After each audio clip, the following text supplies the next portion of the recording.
Biyya Arabaa wanni miidhee inni guddaa waan tokko jira. Icciitii jabaatu jira.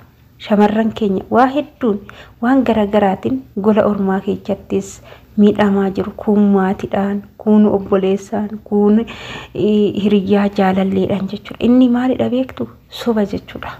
Nuti shamarran biyya Arabaa soba baay'anna, sobuu guddanna. Inni sun immoo baay'ee tokko nu miidhaa jira. Ashama harka fuunee kabajamtootaa fi daawwattoota keenya nageenyi koo kan jaalalaa fi kabajaa bakkaa fi lafa jirtanitti isiniif haa baay'atu. Anis obboleettiin keessan bakkaa fi haalaan jirutti Waaqayyoof galannaa ga'u nagaa fayyaa fuutidha. Egaa warroonni mana kanaaf haaraa ta'an subscribe, like gochuudhaan gara maamila keenyatti dabalama asumaraan share godhaa isiniin jedha. Warroonni duraan wajjin turtan ulfaadhaa galatoomaa jecha har'allee viidiyoo adda ta'e tokko qabadhee isinii dhiyaadhee jira. Isinis na jabeechaa isiniin jechuu jaaladha. Innis waa'ee shamarran keenya anaan dabalatee waa'ee shamarran biyya Arabaa ilaalchiseeti jechuudha. Viidiyoon kun numa fayyada waan ta'eef dhaggeeffadhaa isiniin jecha. Egaa shamarran keenya baay'een hedduun isaanii miidhamanii kan miidiyaa kanarratti bu'aan argina.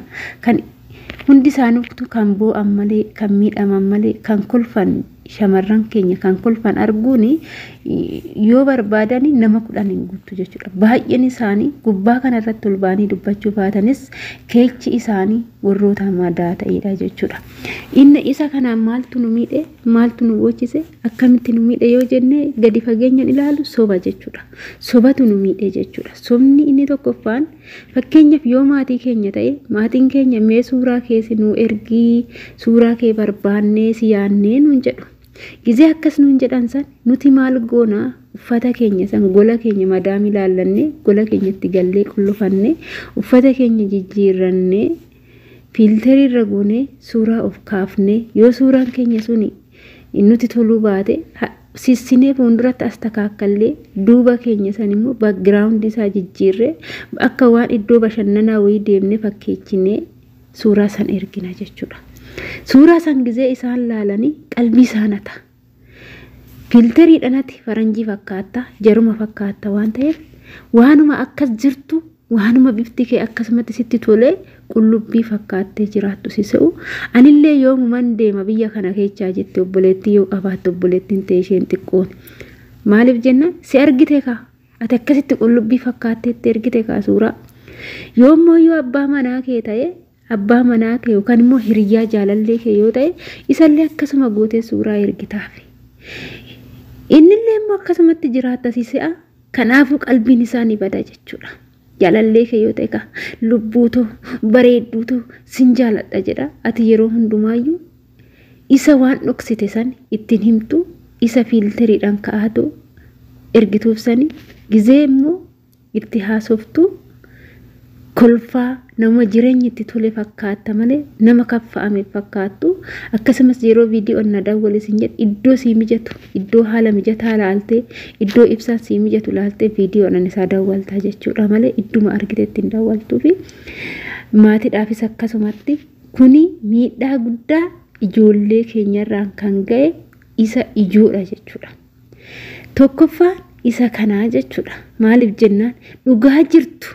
Dhugaan biyya Arabaa nama gootu, dhugaan golli ormaa nu goote namni tokkichi hiriyyaattis, abbaa manaattis, maatittis namni hime hin jiru. Kanaaf takka maallaqa keenya nu jalaa nyaatu, takka kaan nu godhu birrii gizee erginu xiqqoo doolarii dabalee jira. Birrii kana duubatti hin qabannu, boru yoo galle maal taana jenne kan boruu iyyaannu, namni tokko yoo waan nuun jedhe ji'a dhuftu arganna jenna, birrii kana zaraggafnee ergina, yoo suuraa nuun jedha filtirii irra of goone of qanabbarree, rifeensa keenya rifeensa feekii fuunee irra goone, kuulii feekii bilbila keechaa itti diddibnee suuraa fataa jedhe ergina, gini nu gola ormaa keessatti fuulli madaatii nu baasee nu ciccitee zayitiin ormaa nu fixee hojiin ormaa nu fixee qorichi ormaa harka keenyatti alaarjigii baasee harki nu ciccitee qaamni keenya nu ciccitee kan jiraan filtiriidhaan bareechinee isaanitti ergina. Isaan immoo waanuma akkasitti jiru itti fakkaata. Kun immoo shamarran keenya hedduu miidhee jira jechuudha. Ijoollee keenya shamarran keenya hiriyyaa keetis haa ta'u, abbaa manaa keetis haa ta'u, akkasumas maatii keetis haa ta'u tokkoffaa bifa kee odoo filtirii irraan godhin haala kanaanan jira jedhiiti suuraa hunaa ergi jechuun jedhan haaluma jirtu saniin ergi tokko. Inni lammaffaan immooyyuu yeroo hundumaa keessattuu hiriyyaa jaalallee boruna fuudha jettee yaaddu tokkoffaa fuula kee bifa kee isa orjinaal irratti ergi. Si jaalatu si haa jaalatu, si jibbu si haa jibbu jechuudha. Isarraa kanaaf immoo dhugaa maal akka hojjechaa jirtu ittiin tokkoffaa osoo beeloftu nyaata odoo hawwitu odoo nyaatiin jiraachuu, osoo dhuguu barbaaddu osoo dhugiin hojii isaanitti fiiguu, osoo uffachuu barbaaddu yeroo hundumaa uffata bifa tokko sababa hojiitiif sababa mana namaa ta'e sodaarraa kan ka'e sababa uffata bifa tokko uffachuu. Sa'aatii itti raftu sa'aatii itti kaatu madaamin sii kennu yoo daqiiqa takka dabarsite akkasitti iyyamu akka lolamtu.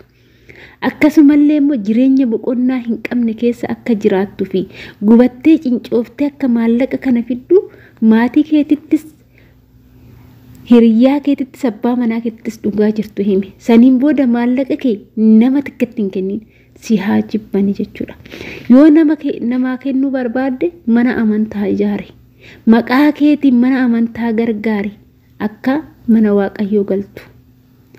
Kan namaa kennitu kookan kan quufaadhaa ergitu kun mana waaqayyootti sin galchuu boru lubbuu keetiifis sin fayyadu birrii qilleensa irratti badde ta'a jechuudha. Kanaaf eenyummaa kee odoo hin dhossin eenyummaa kee himiti eenyummaa kee wajjin kan si jaalate si haa jaalatu kan si jibbe si haa jibbu. Jibbamtu namaan jibbamte malee waaqan hin jibbamtu jechuudha.